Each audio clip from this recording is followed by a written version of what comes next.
This engine is way overdue. It's probably one of the heaviest engines I own. And one of the most unique. I always like an engine that has lots of wheels. Looks like there's a warning note inside this box. A note of caution. What does that mean? This locomotive is very heavy and may cause damage to weak bridges or other support structures on your layout. Sounds like a challenge.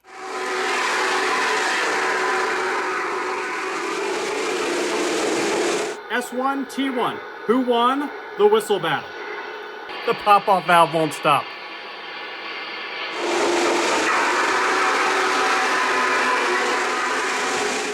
Welcome back, folks. Hope you're having a great week. It finally happened. I found a Pennsylvania Railroad T1 Duplex steam engine. The T1 Duplex steam engine has been a top request from all of you. Thank you. And since my number one priority is your happiness, I searched far and wide for this train. Actually, I found it at York. This particular model is the full-scale version that Lionel made in the year 2000. 23 years old. It features Trainmaster command control, and it is still running in great condition, as we're going to see tonight. This thing is heavy. These are a pain to put on the track because I don't want to get my fingerprints on it. That'll do. What a beast. Sit back, relax, and enjoy.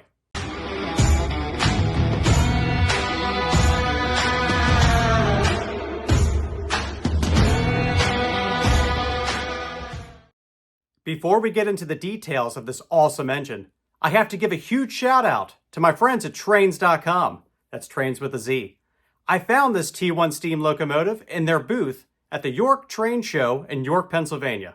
I've provided a link to trains.com in the description of this video below. They have a huge selection of trains across all scales and across all eras. No matter what you're looking for, Trains has you covered. And be sure to use my code rbptrains at checkout for $10 off your next order of $50 or more. This video is all about the Pennsylvania Railroad T1 Duplex steam locomotive.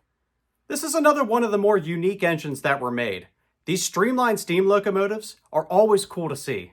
The streamlined steam engines carry this aesthetic that so many of us find fascinating. I know I do.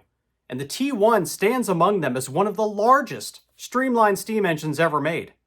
Another example is the Pennsylvania Railroad S1, and that, of course, is the largest streamlined steam engine ever built. What I find interesting about the T1 is that it has far more of a story than the faded S1. The T1 actually ran in regular service for the Pennsylvania Railroad, and it's currently being brought back to life, which is really exciting. And that's all thanks to a nonprofit organization called the T1 Trust. For more information on that project, check out the link in the description of this video. You can donate and follow along with the crew as they work to restore engine 5550 or 5550 or however you want to say it. I like to say 5550. Rolls off the tongue more elegantly.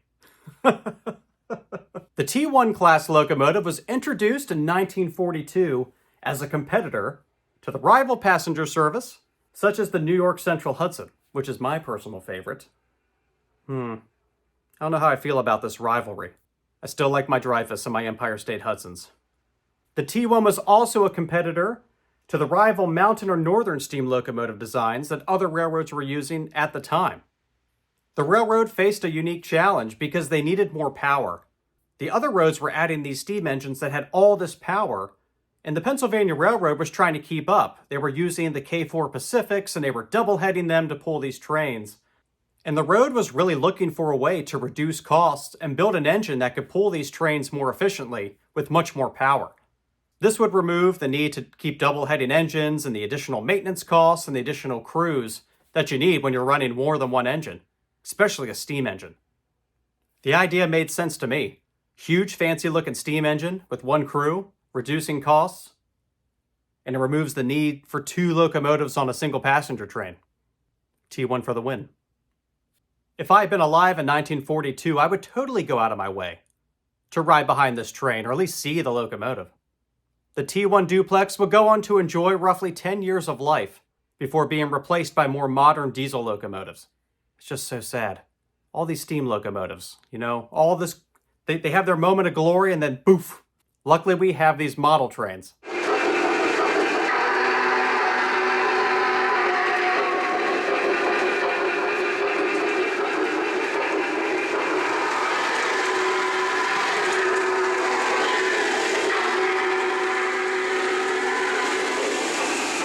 Some fun facts about the T1. The T1 has 16 wheels on the engine alone. We love lots of wheels on this channel, especially on the big steam engines. The T1 might not have as many wheels as some of the other locomotives we have run, but it still has a bunch. The T1 uses 2 sets of wheels and each has their own set of cylinders, like we see in most of the articulated locomotives. But this leads us to our next interesting fact about the T1. Despite its huge size, it still uses a rigid frame design, which means the boiler does not articulate when rounding curves, like what we see on the Union Pacific Big Boy or the Challenger, for example. Those locomotives have the boiler that articulates away from the engine. The T1 concept was originally produced in the larger S1 class, but the S1 proved to be too large for the road to handle, and that's what really paved the way for the T1.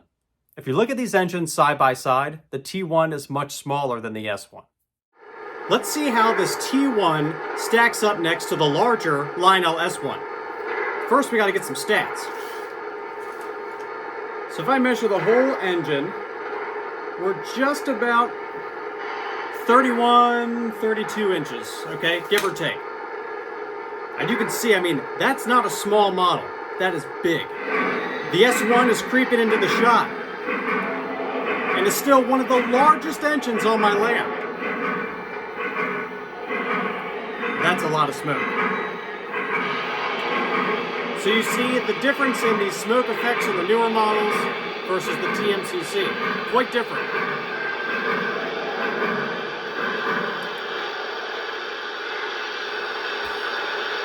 Whew. I can't even speak. Both of these streamliners are massive engines. The T1 is roughly 31 to 32 inches long, and our S1 comes in at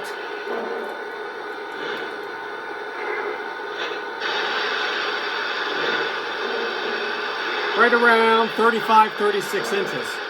Definitely a bigger engine, and that explains why, in real life, the S1 wasn't cut out for service, just too long. Whereas the T1, well, that was able to pull those passenger trains we looked at earlier. You want to know my favorite fact about this engine? It's top speed. The T1 had a typical operating speed of 100 miles an hour. But the 100 mile an hour detail is not my favorite fact on this engine. Oh no. One of the criticisms of the T1 is that it would exceed its maximum speed and its power threshold. You know what this means, don't you? We gotta crank the remote all the way up.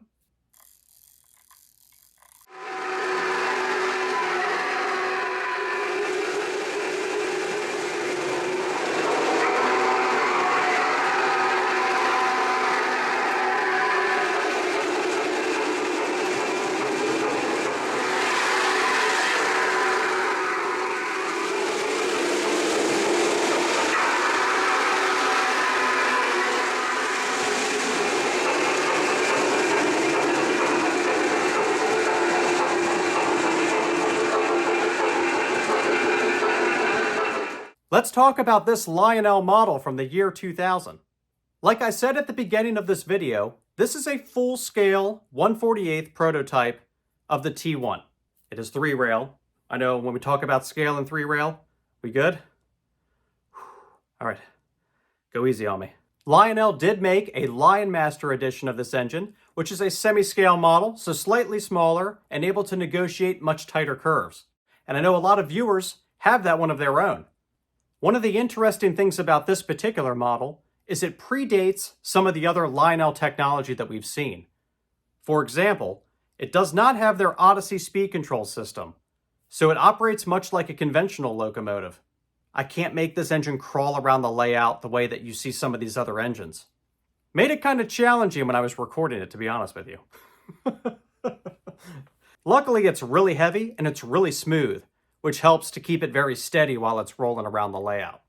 The smoke unit on this engine is also not as pronounced as we're used to seeing with the newer Lionel tech or the MTH DCS systems. When you compare the smoke features of the earlier TMCC edition engines, they just don't put out quite the amount of smoke that you see on the newer legacy models, like this. That's a lot of smoke. So you see the difference in the smoke effects in the newer models versus the TMCC. Quite different. The cool thing about these earlier TMCC engines is that they featured road-specific crew dialogue. Now I know what you're thinking. These are old steam engines, RBP. They didn't have radios. I'm just here to push the buttons, show you what they do. Check this out. Pennsylvania 5511, you were looking good out of ammo. Today you only get that on the Vision steamers. Even our newer S1 with all this legacy technology does not have road-specific crew dialogue. We just get the voice that I call Mr. Lionel. Dispatcher, we're ready. Is it okay to pull? Over. Over. Time to have a whistle battle between our T1 and our legacy S1. Who will win? Let's go trackside. Now, I'm not sure if either of these train engines really have a prototypical whistle. The S1 in real life apparently had an air horn and not an actual steam whistle. Something like this. Our T1, on the other hand, has a whistle that sounds more like the Union Pacific Big Boy. So we're going to do this.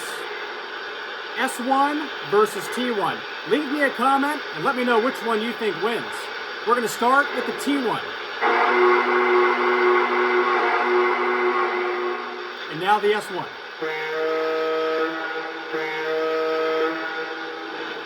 T1. Whew.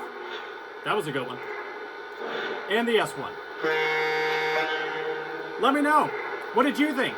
S1, T1. Who won the whistle battle?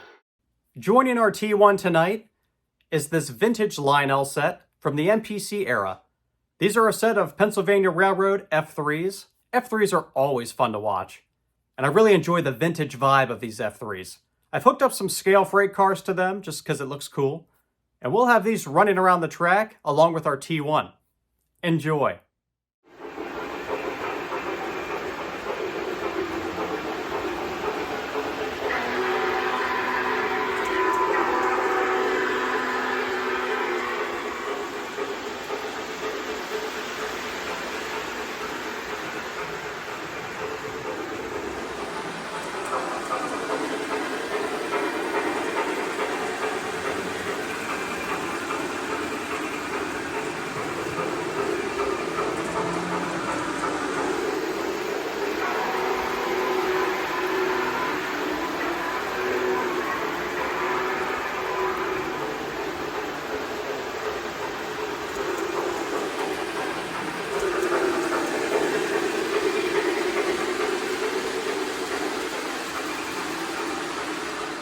So what did you think of this T1 Duplex engine?